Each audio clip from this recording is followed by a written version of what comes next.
All right, we missed some comedy gold just then, but Welcome to Nothing But Worry. And especially that title is apt this week, folks. We are driving in Bonnie's brand new Hyundai Sonata, and the reason that we have a brand new car is because Tuesday morning. No, wait, back up. The reason we have this car is I can put a couple dead bodies in it, including my husband's, and several shovels to bury him with. Tuesday morning, coming home from work, really dead sick, head full of snot, horrible evening. He fell asleep? I fell asleep on the way home, about a mile from the house. Yep. Drove my beautiful Subaru that I loved. I drove it off the 30 road. months we had it. Hit a tree, went airborne, hit another tree, landed on my side, demolished the car. Demolished it. Two of the tires were torn off. No, just one tire was torn off. The other two were there's some that are folded in. No, the airbags deployed, but not the ones in the front, strangely enough. Just the ones on the sides. Car's totaled. So I took the rest of the week off, not only because I'm dead sick, but because we got to figure out what we're going to do. Oh, and you're still recovering from the damn thing, because whether you like it or not, it messed you up, dude. You walked in the door and said, "Do you know why I'm late?" I said, "Yeah." You had an accident. He goes, "Huh?" I said, "You called me 6 times." Didn't remember calling me. Slowly things began to come back. You had a head injury, dude. I messed my neck up bad. My neck has been really stiff all week. And yet, he'll go back to work next week and work his ass off and pull it out even further. So today's Saturday, so it's been 4 days since the wreck. Do you have your A button on? I do not. I have to get used to this car. This is a Hyundai Sonata and no CD player, which really pisses me off. But what we're going to do is I'm going to get my daughter's shitty old Ford Focus, and she's going to get a new car, and then we're going to slowly build up some finances, and I'm going to get another Subaru. I'm going to try to get an older one, CD player, and But anyway, hold on. I've been sick as a dog all week long. And now you're in a confined space with your wife, contaminating her. Thanks, Lance. So, we're doing some errands today. But yeah, I was talking. We were just talking. We brought the recorder with us on this little jaunt. We're running errands, and I forgot to turn the damn recorder on. So we went ahead and started talking. But you missed a good story. I started asking, how many wrecks have I been in? And I've been in a hell of a lot of car wrecks.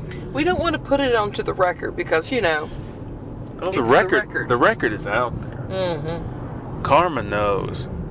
So, tell me about the time that you used the wrong size battery in your car. Okay, many years ago, I had a Ford Escort.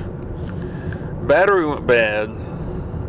I had no money for a new battery, so I put a battery from this huge diesel truck into the car.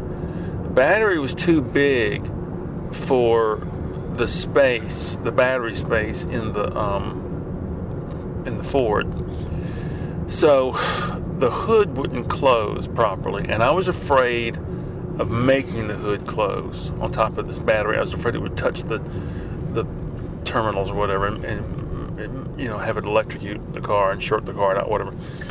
So I put a board on top of the battery to prevent the metal of the hood from connecting with it or touching it. But the board slid around. There was no resistance. So I put an old shoe on top of the board. But now the hood won't close. It won't latch. So I got a great big length of string and tied the hood down. Okay. So now tell us more about your redneck adventure. It's winter. and it's freezing cold. And I had to drive up to Carnesville to see my girlfriend. In the middle of the night, there's nobody around. It's like 26 degrees. Driving this country road out in the middle of nowhere. The string broke. The hood flew up in front of the windshield. I'm driving blind for a second. And I'm like, hitting the brakes, just like, freaking the hell out. Hit the brakes, slammed on the brakes. Car slides on these icy roads. The hood slams down. I get out of the car.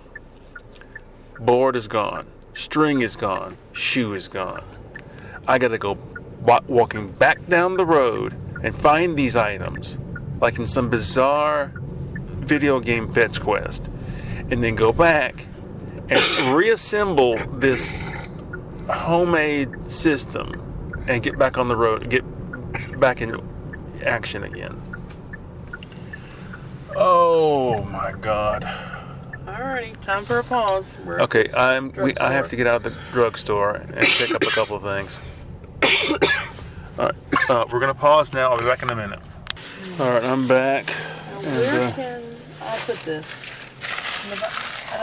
I don't want it and I need to hide it. I tried to open that car over there, that silver Honda. You could have gotten shot. I know. If you'd been a black man and there'd been a white person in there, they would have shot you. That's happened several times, by the way. Do you know that we have to go to the Goodwill and drop something off now? Yeah, let's do it. Okay. Just saw a big fat black guy. Can't see past your big head. Wearing a Danzig t-shirt. Very odd. Or ironic. Why would it be ironic? I thought that was one of the things that was being done now, as people were wearing t-shirts for bands just to be ironic. I don't know. I think that was like a fad I haven't seen anybody doing that in a long time. Yeah, it was a t-shirt for the Black Aria 2 album, which I don't own. The first one was bad enough. Okay. So we're going to drop something off at Goodwill now. Okay, people. Says you're not following the rules and waiting for you to move. Okay, can you hit pause? Where is the Goodwill donation? If you just stop, I'll get out and take care of it. Alright, I'm pausing now. Alright, so my wrecking the car is the big news. The second big news of the week is the Democrats caving on the shutdown. And I think it's ridiculous. Shameful. So I don't at this point I don't know. I just don't know. God, somebody hit that grocery cart and tore it to bits over there. We'll do what's necessary to vote against Republicans. Yeah, but I cannot believe how badly things are going in this country.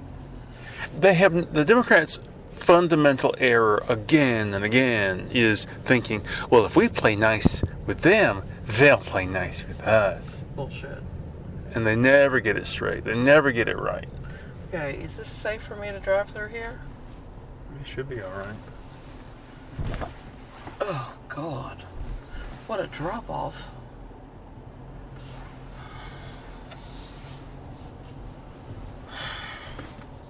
Can you pause it for a moment, please? All right.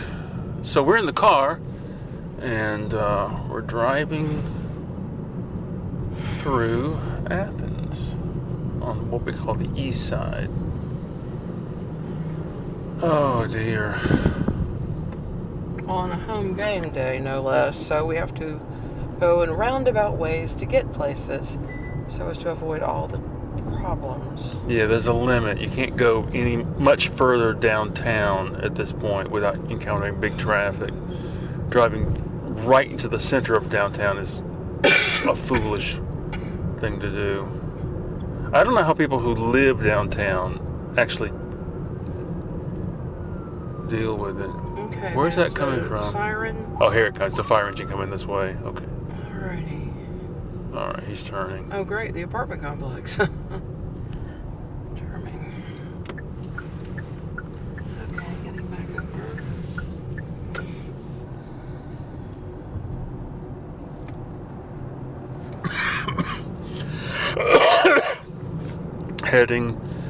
Driving past the entrance to Cedar Creek, which when I was in high school was sort of like, ooh, we live in Cedar Creek, we've got money. What? Yeah. No, it wasn't. It's upper middle class. Yeah, it was. No, not really. It was very run-of-the-mill middle class. Your cousin lived over there. Well, you know. You're driving past these apartments, too. You know someone who lives there. Where? The apartments over Yeah. here. Driving past my friend. At work. My friend I've known for 45 years. Well, yeah, 45 years. You've known him longer than you've known me. Yeah. Yeah, but I didn't marry him, so Yeah. that wouldn't have worked out. No. Anyway, but yeah, where I lived growing up, it was just, bumfuck nowheresville. And you go to this private school, and all these kids, they go to Prince Avenue Baptist Church, and Instead of Hillbilly Central. Yeah.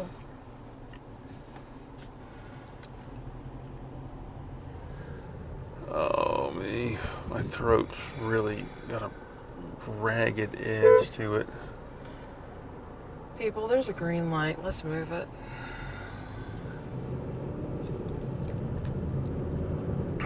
First time I use the horn won't be the last. No, it won't.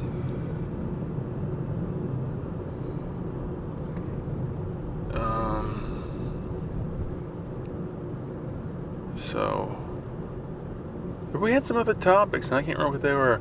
Oh, I'll tell you one topic I wanted to talk about briefly.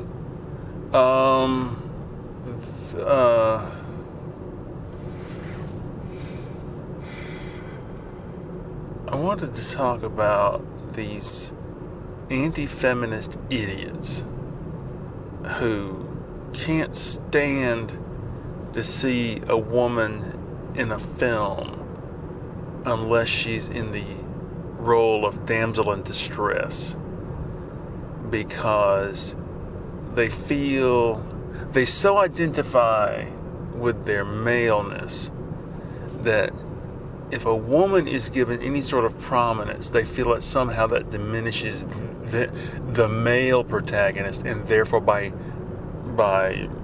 association it diminishes them. And I think that says it succinctly. This is the fire station here on the east side, or one of them, and we came up here with the kids one day, and the guy took us on a tour of the fire It was really nice. house. I suspect he had his own little kids that he had done it with, Oh yeah. The kids love fire trucks. And He showed us where the sleep the and little eat. the little rooms are where he said that we have several people in here sleeping right now, and they spend so many days sleeping here and so many days sleeping at home. And when I was a kid, I can't remember, I think it was a field trip, 3rd grade field trip. We went to, there used to be a firehouse on Prince Avenue. I think that's where it was. And we went to a field trip there, and upstairs they had been in the middle of breakfast or something, and they'd had to drop everything and take off, and the food was still on the table. Aww. Yeah. And the funny thing is that years later, this must have been senior year, I think. It might have been junior year. But the Christian school took us over there to have us watch a film presented by one of the dudes there on the dangers of booze and drugs. And oh God, I don't know who made this film, but it had examples of our modern culture depicting booze and drugs as being cool. And it had a clip from the movie Arthur, and it had a clip of the band Boston singing the song Smoking. And I remember the quarterback of the team being like, "Oh, I love this song." Oh, God. And Who was this? Jimmy Brenton. And I knew nothing about Boston in those days. That's sad. I mean, the Boston album came out, and my dad sat me down and we listened to the album together. Well, growing up, we never listened to top 40 stations or rock stations. Yeah, you were hillbilly folk. We grew up listening. There's a local, or was, I don't know if it's still, I guess it's still around. There's a local country music station called WNGC. I think it is still around. And they played country pop country. And that's what we listened to at the breakfast table every morning. When the kids were little, they would do the announcements on the radio, and they would only do them on like WNGC, the country music station, and Magic 102. And I emailed the person saying, "Can you please include 91.7 NPR, because we don't listen to these other stations." Bonnie introduced me to public radio. I had never known such a thing existed, which is funny because I grew up on public TV. And right around the time I'm getting interested in NPR, they did the big firing and got rid of Ralph Edwards. And it's just ridiculous. I dated a guy who was one of the announcers, nighttime announcers over at the college NPR station. So, yeah, my dad had introduced me to NPR through Atlanta. I don't know if it was WABE or what, but yeah, I'd known about public radio for several years before you and I got together. Oh, I guess I'll have to get reacquainted with NPR again when I start driving again, because does Reed's car have a CD player? I don't know if it even has a radio. Great. I'll have to sing to myself. God help us all. All right. So it's 12 miles there and 12 miles back. I think you might be able to live with your thoughts each way. True. Perhaps. We're driving by the UGA, it's the State Botanical Gardens.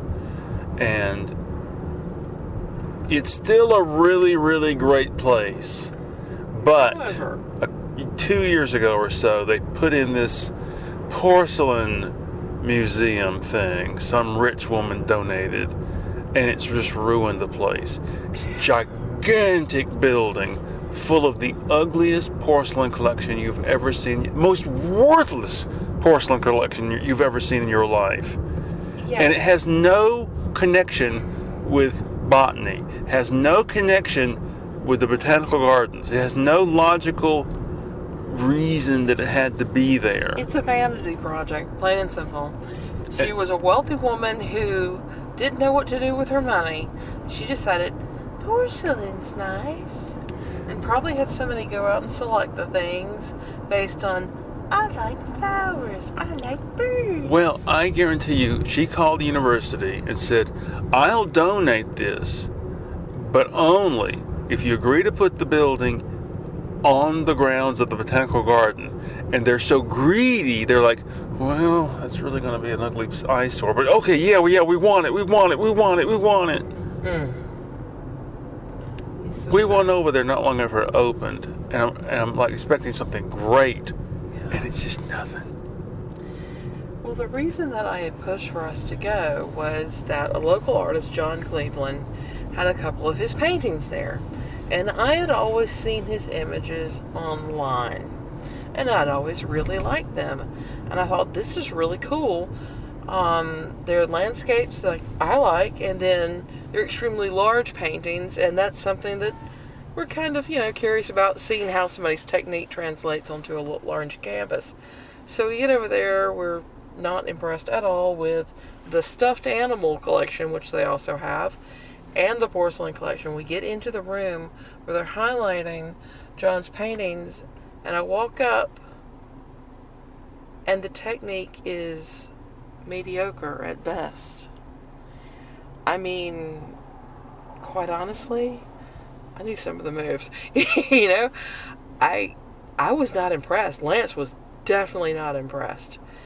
It was a disappointment. The whole thing was a disappointment. Did the kids go with us that day? Just you and me. They had stuffed animals over there, and it was right when you walked in, stuffed turkeys and pheasants and things like that, and they were just creepy. I don't want to see that. No more than I want to see a deer hanging on a wall, you know? Oh, those kind of stuffed animals. Yeah. I don't remember this. Yeah. I don't remember the paintings. All I remember it's these horrible. That's the reason I pushed for us to go Porcelain that day. things. To go in there. Because otherwise I wouldn't have gone to see a porcelain museum. When we go to the Georgia Museum of Art, part of their permanent collection, which is always on display, are their porcelain collections. At least they're dressed in porcelains, you know? But this lady's, it was like, oh, I'm going to just call somebody and they know my budget and they're going to shop for me. Yeah, I've pretty much given up on the Georgia Museum of Art. It's been very disappointing that they have so much space and they keep the same stuff up there, and yet they won't swap out. And they have an even larger amount of stuff in storage that they rarely bring out. Same thing is true of the High Museum in Atlanta. Yeah. They have the same damn chairs on display for the last furniture. 40 I don't go to years. the art museum to see furniture. Sorry. If you have a furniture museum, that's fine. Yeah. Go up to High Point, North Carolina. You want to see a furniture thing, you know? Jesus. Yeah, it's always been very disappointing. Well, shit.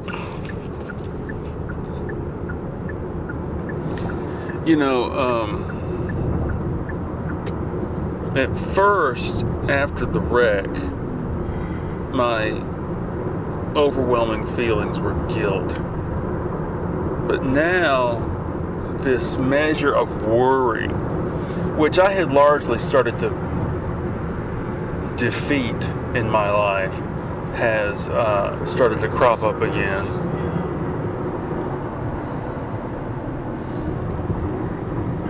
And it's a horrible feeling. Oh, me. Oh, I want to talk about the negative experience I had car shopping. Okay. We have a very limited budget, and so it kind of confined what we were looking for. And one of the places we were looking was Bulldog Kia in Athens. I had bought a Soul for my son there several years ago, and then my dad has had numerous Kias in a row now, and has always been very pleased with the service and guarantees. So I went back there, and I sent in an inquiry. At first we thought we might get 2 cars. I asked about price on 1, and then I asked for any deals on 2. And so you have to submit your name. Well, in the hours following that initial inquiry, I began to look at other things because Reed's going to be looking for a car, and I was weighing all of our options. One evening, after a couple of days had passed, I get an email from the manager of Bulldog Kia. Hi, I heard you were looking at the Volvo station wagon. That you're interested in the Volvo station wagon, or something like, I understand you are. And I wrote him back and I said, no, I was just checking your site randomly, and I don't appreciate you cyber stalking us and contacting me about something I just clicked through on. And he took offense to that And I set him straight, because when I sent in an inquiry, I didn't agree for them to download tracking software that would follow all my clicks and initiate responses. So it turned me off so badly, I immediately eliminated all Kias from the search. So I ended up at this other place that I'd been looking, because Bulldog Kia had such bad customer service and tracking software. It took me 45 minutes to locate all their the cyber trail they basically left on my computer. It really pissed me off. Well, when we went to get our son's Kia there, the salesman we dealt with, Smart. he had this look. First of all, at his desk, he had all these Bibles and all this Christian paraphernalia and crosses and shit. And he looked like the kind of guy that used to be a bad drunk, but he pulled his life around with the help of Jesus, and now he's a total convert, proselytizer for life, and now he's made a new life for himself as a car salesman. And there's some people that are walking stereotypes. And his hair was greased back. Yeah. He was smarmy. He had these caps on his teeth. He was the stereotypical used car salesman. Where are you going? We're going to get tea at Kroger. We already got tea at Kroger. Oh, we did? Okay. Yeah. Well, then I'm going to head over to Trader Joe's then. Okay. Same parking lot. Something in my throat. I've got a sore throat. When I go in here to Trader Joe's, I'm going to blow my nose as hard as I can. Can you not? Thanks. Let's go ahead and hit pause on this. Well, we might as well stop it altogether, because we're going to be doing errands now. Oh, what is this guy doing? I don't know, Bonnie. What a douche. It's one of those trucks that takes up multiple car spaces, I guess. Because I have a truck and I don't want it scratched or used. You know, small penis truck. Alright, so are we done? Let me see how many minutes we've only been recording 27 Will you minutes. pause? Alright, we're out of here. Bye.